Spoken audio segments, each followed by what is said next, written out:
Hello, my marketing and entrepreneur friends. Welcome back to another exciting episode of the Let's Talk Marketing podcast, where I, your host, Katya Allison, get to explore the latest trends, techniques, and strategies in this world of marketing.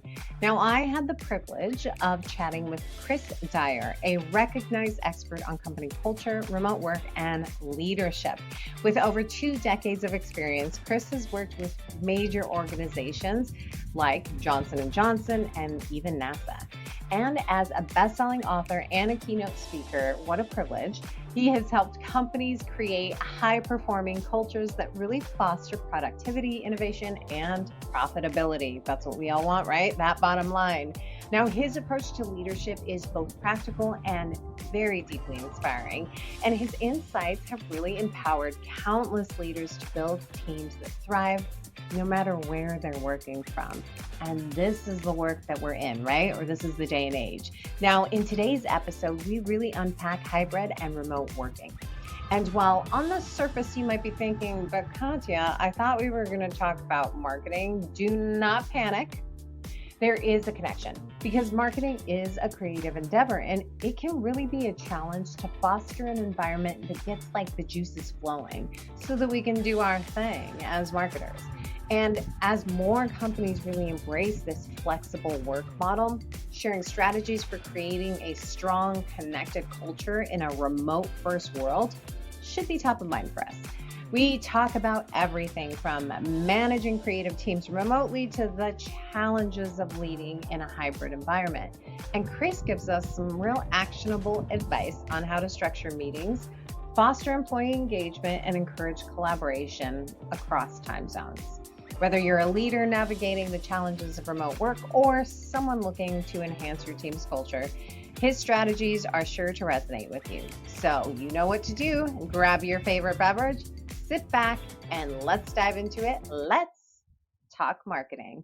Chris, welcome to the Let's Talk Marketing podcast. I am so excited to have you on here today because we're going to dive into a little bit of kind of creating a great culture for hybrid and remote workers. So welcome to the podcast. Thanks so much for having me. I'm excited to be here.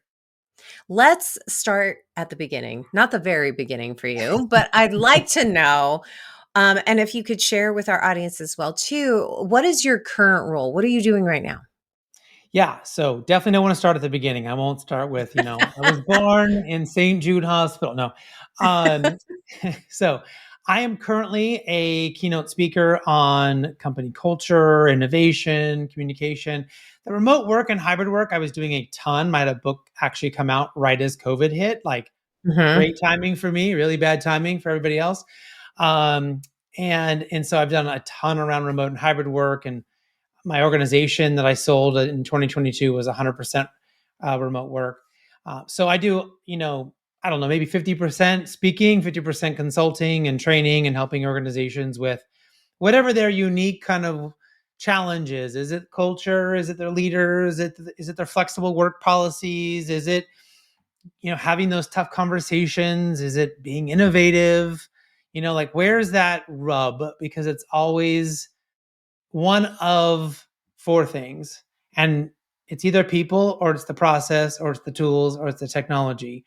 And I'm really, really good at helping them with the people and the process part. Oh, I love that. I can't wait to dive into it. I think for me, what was really exciting about having you come on here is, I've managed teams remotely. I still do creative teams as well. I think are very unique to be able to manage and lead and, get those creative juices going from a remote environment, because I think typically you get energy from the people that are in the room, and that's where creativity goes into. So I'm really excited for us to dive into that stuff. In your job as it is now, what is it that you love about what you do? But I'm going to also, with the good comes the bad. I'm going to ask you, what could I pluck out if I had my magic wand? So let's start with the good. What do you love about what you do? I just love it when I go in, whether it's I'm standing on a stage or I'm sitting in a small room and helping a team. When I hear that there was, you and I talked about this in the pre-show call, which was, is there one thing that someone can take away that's actually going to help them? And so when someone comes to me and says, wow, that one thing, that's going to make a big difference for me. I can take that. I can use that. I'm going to be able to go and change this Yeah. interaction I'm having with my employees or with my team or with my boss or whatever. Like, that's what I love the most. I shouldn't tell anybody this, but like literally, I could do this job for free, and like that would be payment enough. It's not, by the way, but like it fills my Dude, soul. It fills my good to know. soul, right? Not my pocketbook, but my soul. That that people can have those kind of outcomes, and that's a big deal for me. Yeah, it sounds like what you really like is inspiring people, and I think that I think that's pretty fantastic. But like I said, with the good comes the bad. So if I had my magic wand, what would you have me pluck out? Well, for all the years that I've been running companies, it's always been this: you build, you build, you build, and barring a pandemic or a recession, like things build and are relatively predictable. The world of being a speaker is the most unpredictable thing I've ever been involved in my life. I can go a month and like go, does no one like me anymore? And then the next month, I have I have like 9 bookings, and like it's so weird, right? You No matter what you do, you can't make it consistent. It's just this, and every speaker I know, famous to just starting, they all say the same thing. The ebbs and the flows are just redonkulous, and I don't like it. So Yeah, a little bit more consistency. I don't think that's too much to ask for, but it's also good to know that you are amongst friends and it's not only a unique problem to you. I think while that doesn't solve it, it's kind of nice to know that this is also kind of part of the process of being a speaker, yeah, right? it gives us something to talk about at the bar. That's for sure. There's never a shortage of things to talk about when you're at the bar. What can I say? Well, let's dive into it. I want to better understand from your viewpoint, what are some of just kind of the unique challenges that leaders have in this sort of whether it's hybrid or remote work? Well, when it comes to hybrid and remote work, they're generally doing everything wrong. So Oh, where should they okay. start? And what I mean by that is that they're taking the model, they're taking the playbook of traditional Hmm. work and trying to shove it down the throat of remote or hybrid work. And Yeah. that's wrong.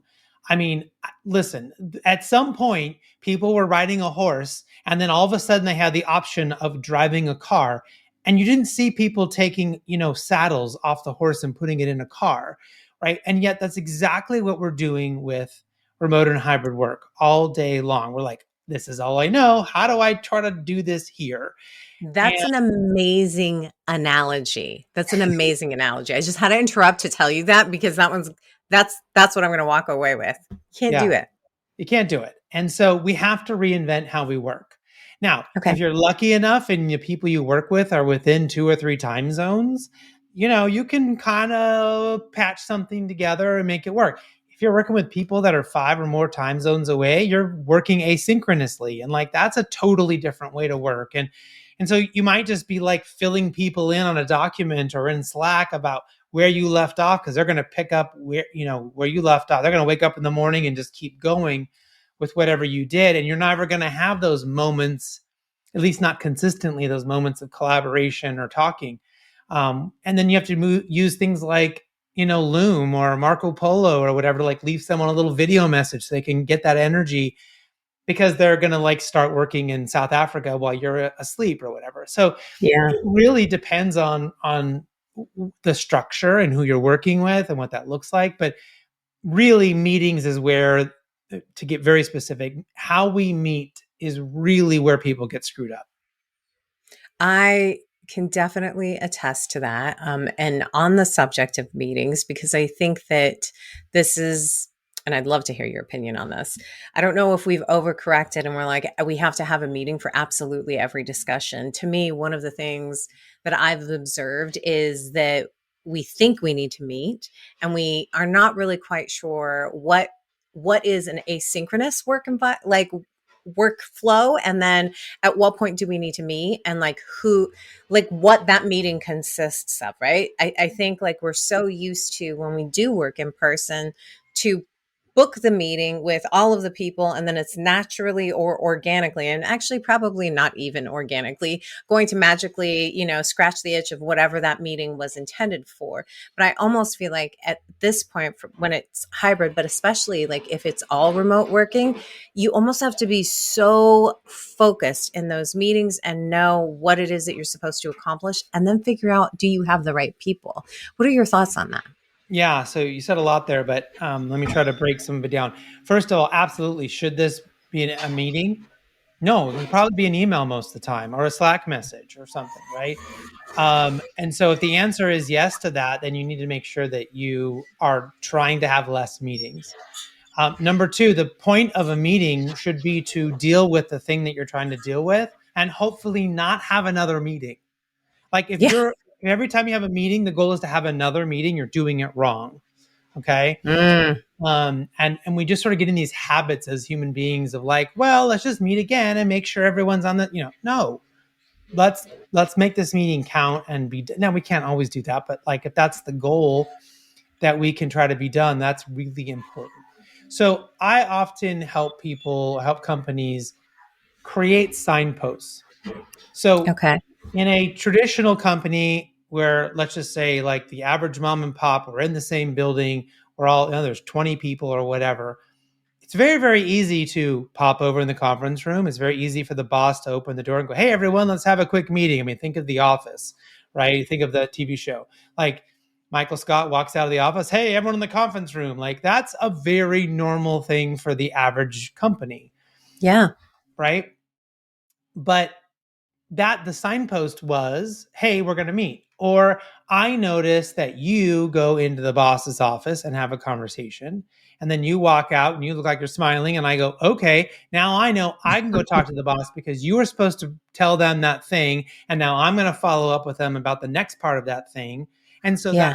that signpost was created. I can see what's happening. Or if you left the office and you look pissed and upset or like, not smiling, I might go, oh, I better talk to you first. Signpost.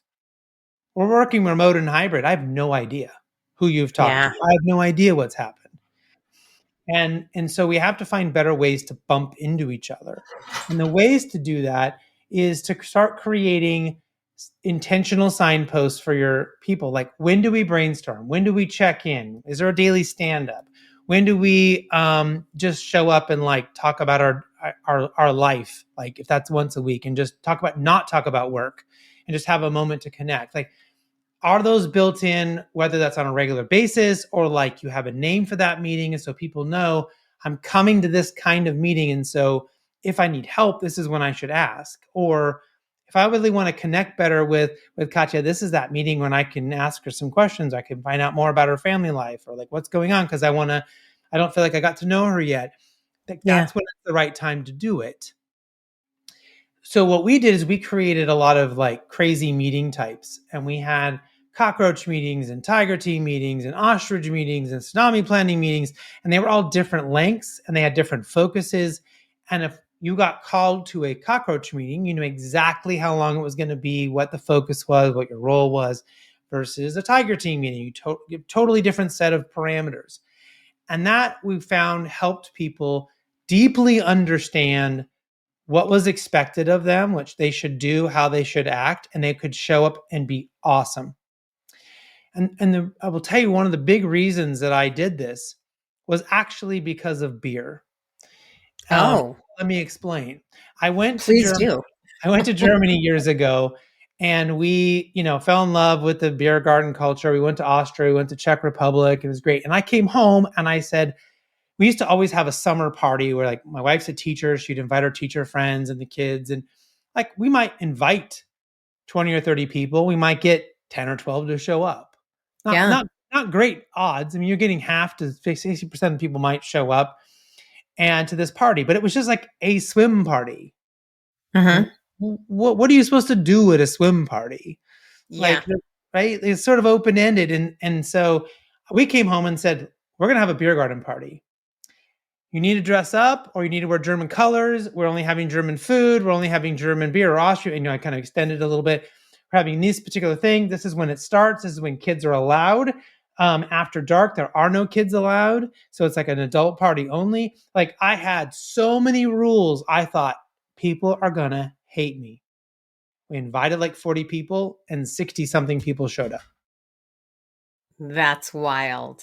And the reason I figured out later after reading The Art of Gathering, which is a great book, was that I gave everyone the rules and they knew exactly how to act. They knew exactly what they needed to do to have fun. They knew if this was for them or not for them. They knew when they could leave or when they could show. I mean, everything was figured out for them. And all they had to do was show up and have fun. And all of the social anxiety and all the worrying about all that stuff disappeared.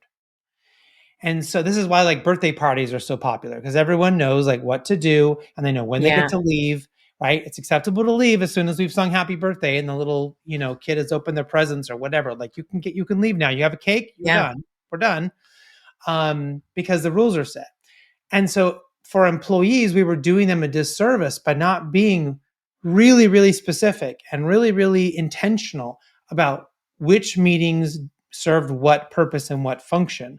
And you can get away with that in your 20-person office where you can see everyone. You can't get away with that when you have remote and hybrid employees. I love what you said, and I couldn't agree more. I think people, one, they also really like structure in general. Like, tell me where to go, tell me what to do. Like, I feel so much better. We actually have a Christmas party where we do the exact same thing as well too. And sometimes I get teased for being so scheduled, but at the same time, like, no one's gonna miss when we sing the carols. Because I have told you we're going to sing carols at 7:00. So if you can only make it for 30 minutes and that's your favorite part, that's the time that you should come for that. And then we open presents and then all of those things. So that completely makes sense. Also love the idea of having types of meetings with very specific like rationale. And also I would imagine that part of that you're describing is not just the type of meeting and the purpose of the meeting, but how the flow of that meeting is going to go. Is the expectation that there's going to be a pre-read beforehand? I love me some pre-reads because then I go into it kind of knowing what's happening. So I kind of want to dig into one type of potential meeting, especially because I really wanted to dig into like how we can work with creatives in this hybrid and remote work. One of the things that I had mentioned earlier was, managing creatives is very unique to me. It's more emotional, just in general. Creativity is not a switch. If it was, everybody would do it. So how do I structure a good creative meeting where I do want people to like share ideas, and the goal would be to leave with a good creative plan that has action items at the end? Yeah. So one of my biggest problems when we went fully remote was we had employees that were essentially operating on an island, that they would have a problem. They needed to figure something out, and they would go spend 5 hours on Google and YouTube trying to figure it out themselves. When that person who now no longer is they're not sitting right next to them anymore, they could just turn to them and say, "Hey, do you know how to do this thing?" Right? Or they might overhear somebody else talking about it and they could suddenly get advice. And so we created the cockroach meeting, which is 15 minutes or less. It's about one problem. There's no pre-read. There's nothing there. It is anyone can call it, right? You can invite anybody you want, 5 to 7 people, but it's totally optional to attend. If you get invited to a cockroach meeting, you don't have to go, and there's no hard feelings and no one's going to be upset. You're too busy, or you see the title and you're like, I don't know anything about pivot tables. I'm not going to that. Right? It's fine. And this gave everyone the freedom to be like, hey, this thing isn't working in this software. I don't know how to fix it. Who can help me? People show up. Oh, that happened to me. Here's how I fixed it. Let me screen share. And you get like 1 or 2 people who know. There's you who's asking for help. And then we end up seeing we get like 1 or 2 people who want to know the answer to that question too. Right. Yeah. And that's how we could move corporate knowledge around. But the goal was always we always started on time, or else you had to sing a song. We never went late. Right. So the meeting, if it was a 15-minute meeting, I mean, at 15 minutes, it's click. I mean, normally they would go 7 or 8 minutes. The goal was always to end early. And no talking about our kids, no talking about the weather, there's no hellos and pleasantries. This pivot table is broken. Who can help me? Hey, we pop on. Hey, show it to me. What do you got? Let me see the code. Yeah, I don't know about that. Maybe we should talk to Steve. Steve's really good at these. I'm not seeing the issue. Oh, there's Steve. He's on the call. Steve. Oh, yeah, dude. And like you're just fixing the problem in real time, like you would in the office. And okay, bye everyone. Click, done. Yeah. Just save myself 5 freaking hours of YouTube trying to figure out why this pivot table is not working. And again, that's how we recreate. We're creating something new that works as well or better as what we were doing before. And so, it's so important that we have different meetings, different focuses, different time lengths. I have noticed so many companies that are like every meeting is 30 minutes. Every meeting is 1 hour when it's hybrid and remote. And we end up just filling it full of junk. Yeah. Right. It gets too long. And I have leaders telling me I spend my entire day in meetings and I have to go home and do work, like my actual Yes. work, or I have to get up early, go in the office like 3 hours early to get anything done because I'm just on Absolutely. meeting after meeting. If that is your life, please call me. I will help you and your company and fix that problem and get your life back because that is ridiculous. You should not have to do that. So how do I get my team to be creative if that's the type of meeting that I want? You describe cockroach meetings, which have a specific time and it's meant to just kind of figure out the one specific item, but I want people to be collaborative. How can I foster that if even if I say, hey, the intention behind this meeting is for us to look at a booth design, for example, and come up with ideas because we're going to XYZ event and these are what the overall goals are. What are some tips for creating that kind of collaboration and getting like the creative juices flowing? So I would come up with a term, a word, or an animal or something that represents that. What is it you're trying to do? And is it just like, hey, help, is this good enough? I don't know if the meaning is like, hey, is what I did good enough? Did I hit the mark? Is this the checkered flag meeting? Like, help me determine if I've reached the end of the race. Mm-hmm.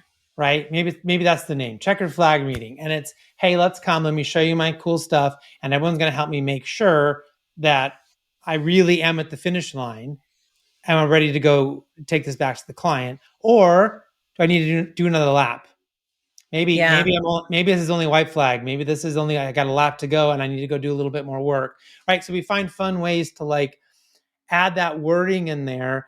And now we're empowering people to say, I'm asking you to this meeting because I want you to tell me if this isn't right. I want you to tell me if I could do better. I want you to tell me where I've missed the mark here, or to tell me to knock it off. This you have done. This is great. Shut up and get it to the client. Stop, tinkering and because as creatives, we can keep tinkering forever until the Yep. cows come home, and the client never notices the difference. Oh, that's so true. Now, I also thought of like a name for this particular meeting, which I'm going to see if I can bring to life, which is like more of like a creative caterpillar, because it's going to morph into a butterfly. And that's essentially what I Ah, want, right? Like I want something to grow and we're at this cocoon stage. So I love the idea of naming it so people have that kind of mental and visual reference as well too, and they know what to expect. And more than anything, I want them to have a good time, which I also think is a great segue for talking about not just meetings, but like the culture of a company from that is hybrid, that is remote. What are some strategies you've seen that are effective for creating a very strong company culture in this kind of remote environment? Because one of the things that I typically see are there are all of these kind of cutesy events that we can do, like Halloween, dress up, which of course that's fine and fun, but like you're not in person, so it misses something. Or maybe that is part of the strategy. What are your tips or strategies for creating that strong company culture? so when we do the like, hey, we're going to do Wine Wednesday, or we're going to force everyone to like go do these things or show up, and Mhm. we end up basically there's a group of people this is always a hardship for Yeah. because it's like, well, you're doing Wine Wednesday, but now you're excluding the sober people, or you're making everyone stick around later on Friday because you're going to have this like thing, but someone's got kids to pick up, and like, so I'm not a big fan of those. I'm a fan of those inside of the team if it's something they want to do that they've created. Mm-hmm. We used to do the whole company. We used to have a trivia Thursday, but it was totally optional. And Yeah. from 1 to 1:30 on Thursdays, we had trivia in a Slack channel. And we had this one lady, and it was like her thing, and she made it up, and she brought the questions, and she did all the work on her own time.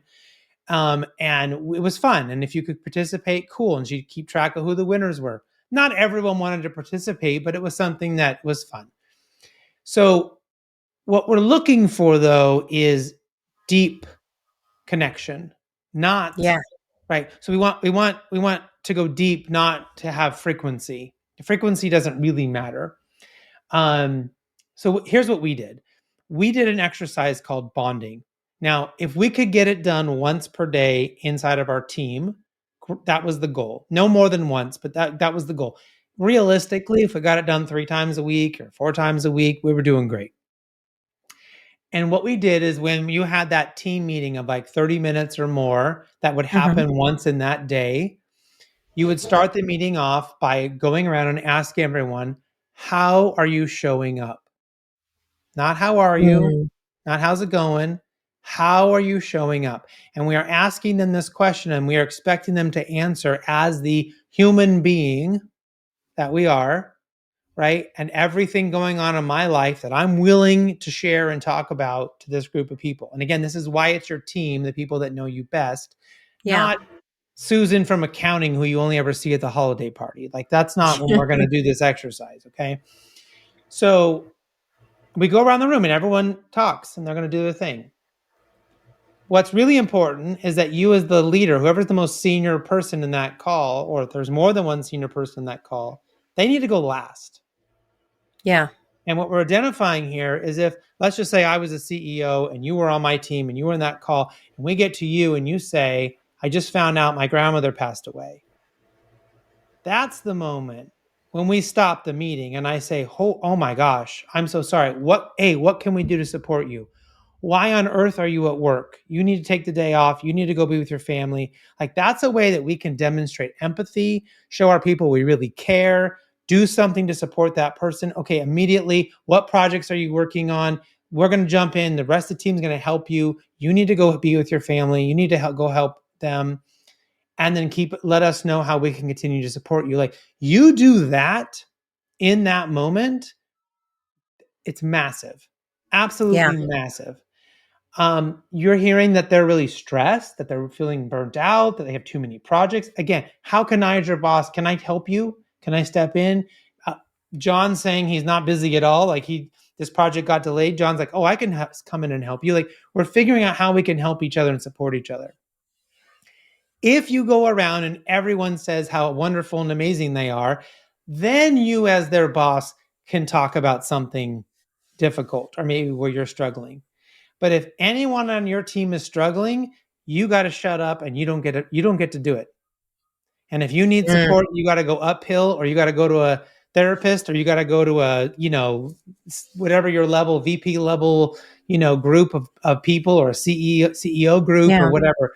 Like, the worst thing you can do, people think they're being vulnerable, and what they're doing is like creating this really toxic culture where the boss just shows up and bitches and moans about their life, and the people feel like all the oxygen is out of the room and they could never talk about their stuff.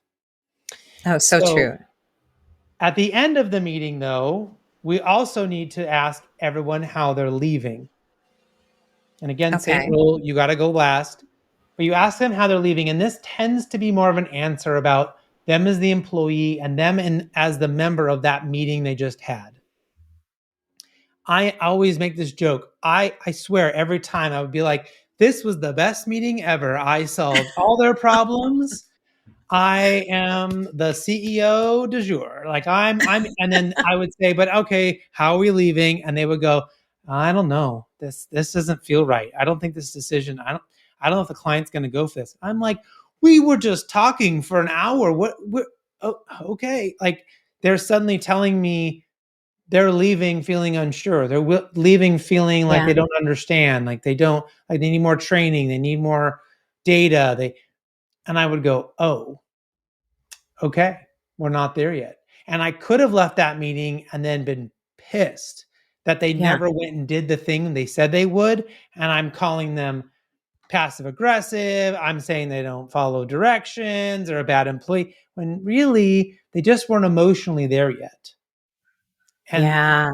and I need to give them that space to say, can you give me a day to think about this? I need to wrap my brain about how this would really work. I know everyone thinks this is a great idea, but I'm not seeing it. Right. And you go, okay, well, let's have another meeting tomorrow morning and then we'll see how you feel. So it just gave us this like moments of safety for them to really say how they were feeling and thinking about the big things that we were dealing with. And that gave them that real connectedness to the team and to the leaders. And we never had anyone saying, I feel lonely, I feel disconnected, I don't feel the Yeah. culture at all, because we were wrapping it up in meetings and wrapping it up in this exercise all the time.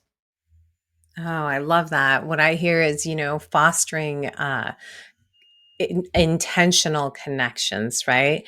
One of the things that you mentioned that I really love is that it's not about the quantity, it's more about the quality, right? Like it's not the frequency of, we should have these every Friday, every Tuesday should be Trivia Tuesday. And maybe that is something that works for some people, but not works for other people. Because I myself feel stupid in trivia because my mind goes blank. So I don't get joy, and I just get anxiety from whatever trivia question is going to come up.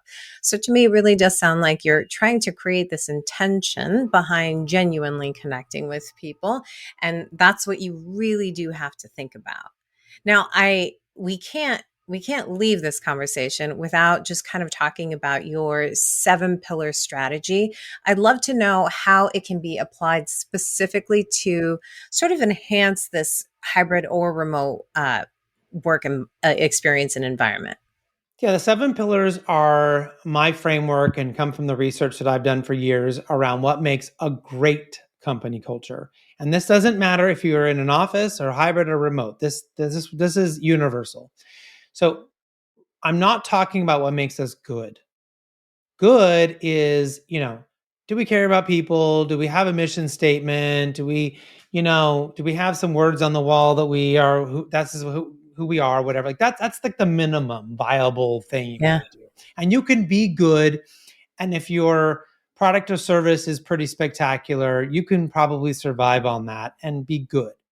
But if you want high performance, you want higher profits, you want higher productivity, you want to be a market leader, you want to one day be able to sell your business for a much higher EBITDA, like you have to be great at your culture. Yeah.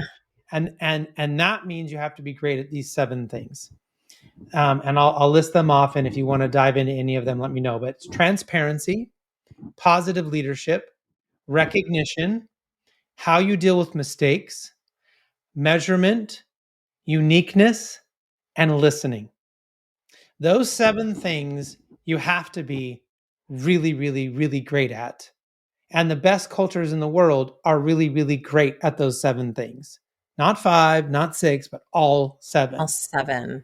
Right? I think the one that I'd love to dive into is uniqueness. What do you mean by that? Because the others make sense, but the uniqueness is interesting.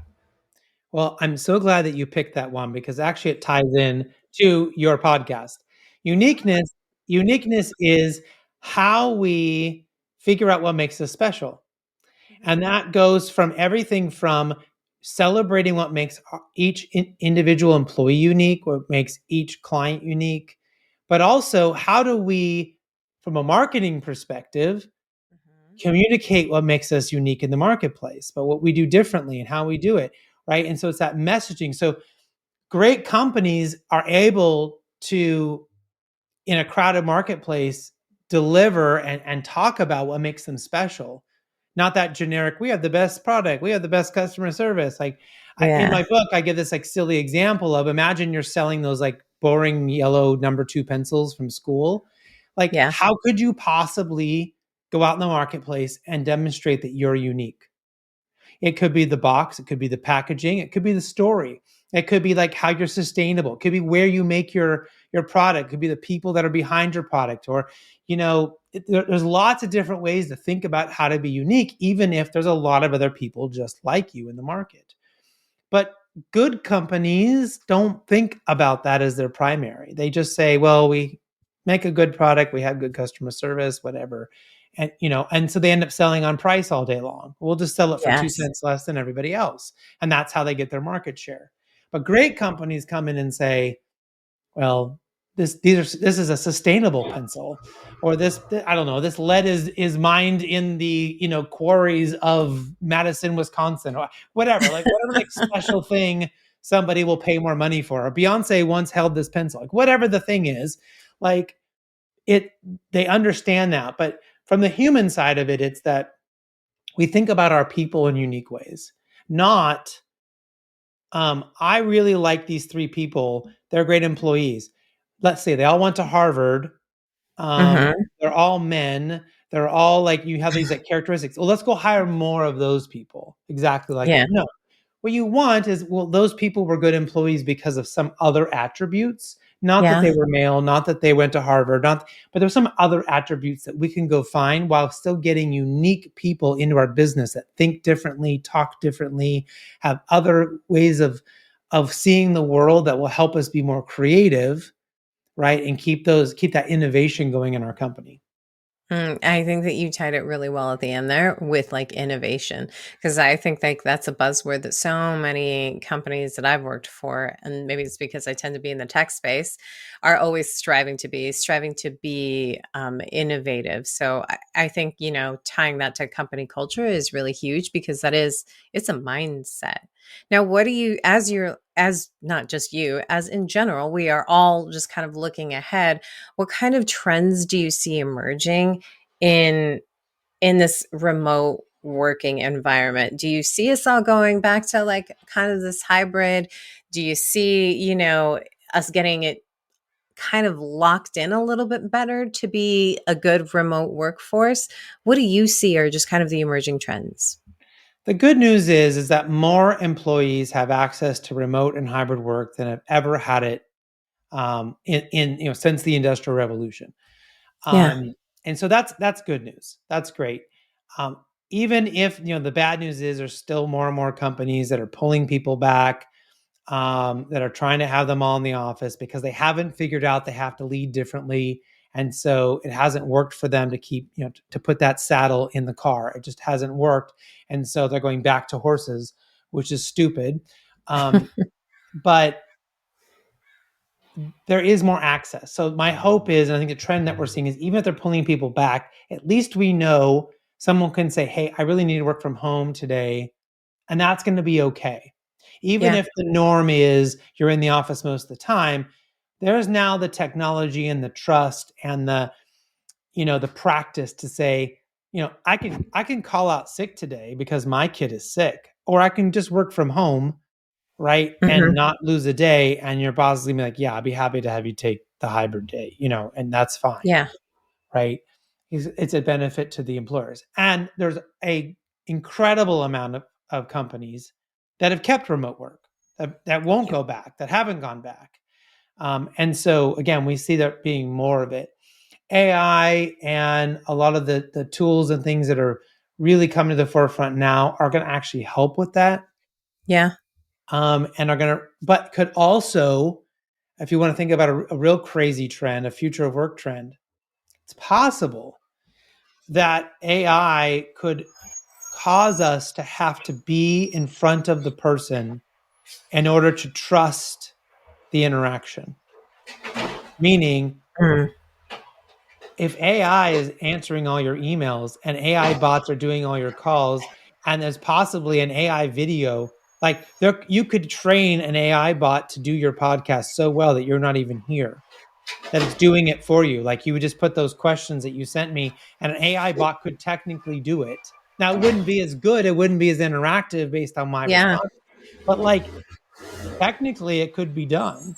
And so it could get to the point where we don't trust anything that's being written to us or any video that's being sent to us. And then we only trust if we're physically in front of the person that they will actually hear us understand us, and then we can convince them of something in that moment, because they're not really reading our emails. They're just taking it and they're dumping it into ChatGPT, or it's going to be done automated for them, and no one's really reading or understanding each other in You're just written gonna form. you're just gonna have a bunch of bots talking to one another. Nobody's gonna know what is happening. What a Right. wild. I feel like that one's from left field too. Like I think you're right.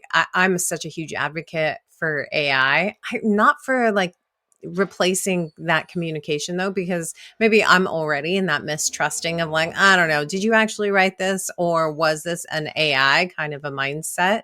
But I love where your head's at in regards to just kind of the emerging trends and it being really much more accessible and acceptable for someone to work from home when and if they need to. Now, I have one final question for you. And that question is, if you knew then what you know now, what's the advice that you give to yourself? Now, do you want this to be marketing related? Marketing or non-marketing? The world is your oyster. Some people give Okay. me one of each, but it's amazing how much overlap there is. Yeah. So I would say from the marketing perspective, especially for anybody out there who is a CEO who's doing marketing or doing marketing themselves, is I wish I would have brought in a really good agency sooner. Um, Mm, we did enough and we did okay, but I was being cheap and not spending the money. And the moment I found the right partner, which is hard to do, yeah. that understood us and could do a good job and wasn't, there are plenty of terrible marketing agencies out there. But once we found the right one, like, they kicked butt and they did such an amazing job. Like, they made our business so good and the growth was insane.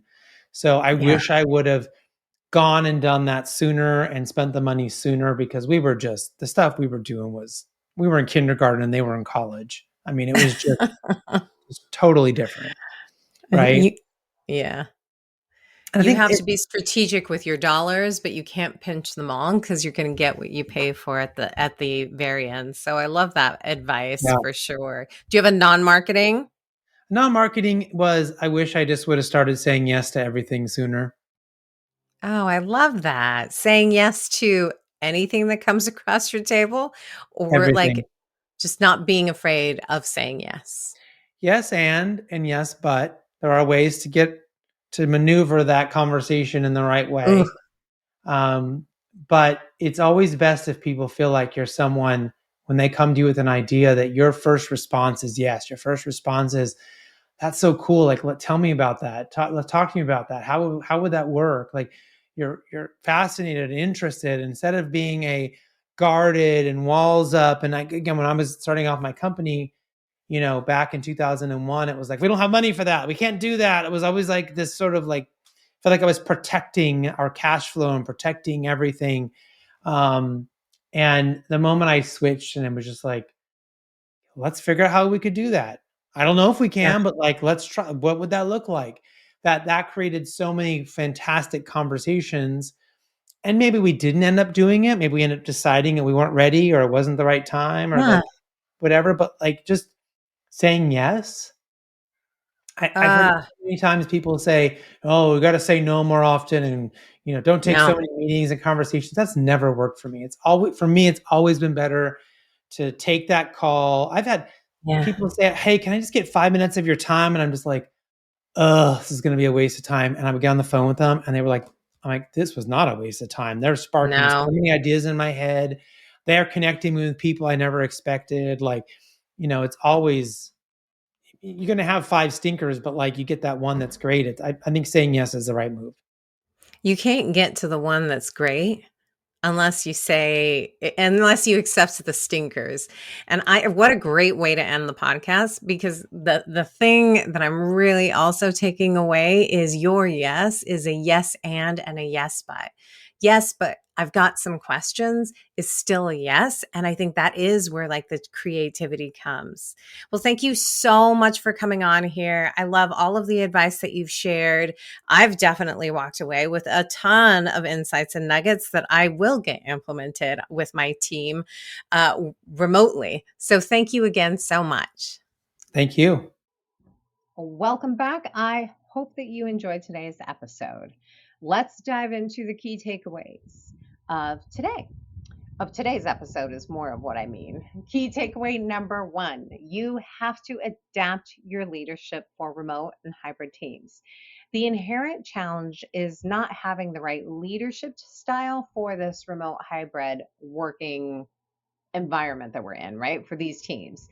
There is a lot of doing the same old thing that you did in person and expecting it to work in this environment. Chris's analogy is one that I love. It's of transportation. Would you put a saddle in a car just because it worked when you used a horse? I probably did a really bad job of explaining it, but if you just listen to the episode, which you should have, you are picking up what I'm putting down.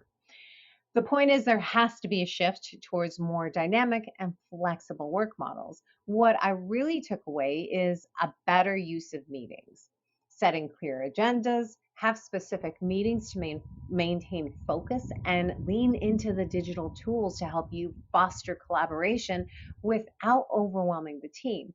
The goal is to create a work environment where employees know what to expect when they disconnect.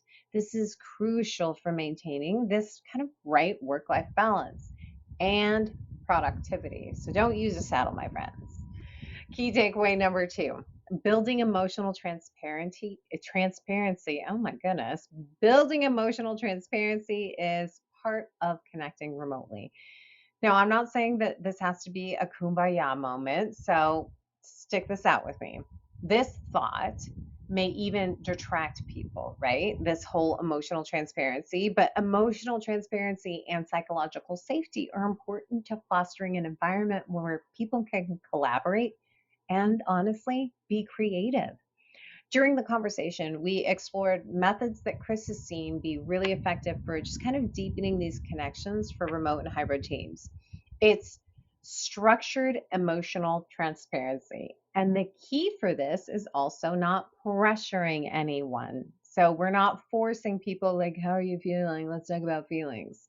So in this structured approach, he highlights how you do this. His process of asking the question of how are you showing up today and ending with how are you leaving today can really open up conversation that fosters empathy and some support among your team members. Also, the emotional check-ins can help others from feeling isolation from working remotely. The goal is to foster connection and engagement.